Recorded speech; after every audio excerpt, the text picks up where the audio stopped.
In this far corner of the European Union, they have no drinking water and, with 90% unemployment, almost no hope. The Roma have been living in poverty here for 1,000 years.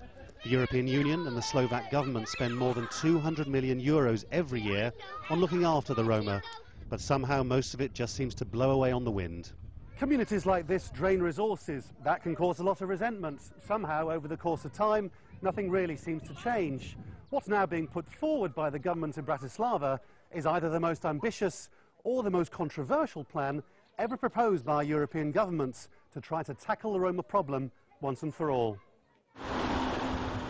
Perhaps with an eye on opinion ahead of elections here, the Prime Minister announced a scheme to, as he put it, divide children from this environment by taking them from their parents and making them go to government-run boarding schools. And yes, he knew how controversial this would sound. It will need a lot of courage and we will be attacked by human rights workers, but we only have two alternatives. We leave the Roma as they are and tens of thousands of people will grow up who won't be able to take their place in society, or we will take decisions which will lead to educating children. For unemployed Roma like Jaroslav and his wife, this has suddenly presented a stark choice. Keep their children but with no future, or let them go to be assimilated into Slovak culture. Our children's school is 5 kilometers away, and there's a big problem because they play truant. Maybe if they went to boarding school, it would encourage them not to keep running away. Yet it appears that pragmatism isn't shared by others. Many Roma are very suspicious of any outsiders, and it's easy to imagine how some here would respond if social workers arrived with instructions to take their children away. A lot of Roma in the villages don't know what this debate's about. They don't know what boarding school really means. I personally doubt Roma people would let their children go to schools like this.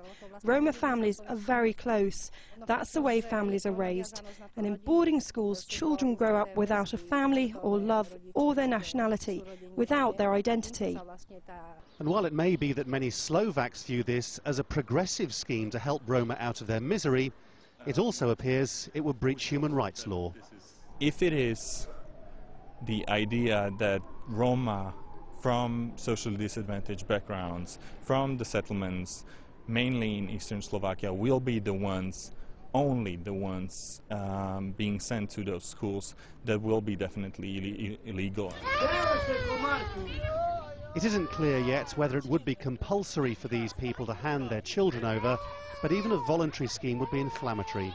In the end, though, the one thing everyone agrees is that something has to be done. This could carry on for 1,000 more years. Laurence, al-jazeera in eastern Slovakia.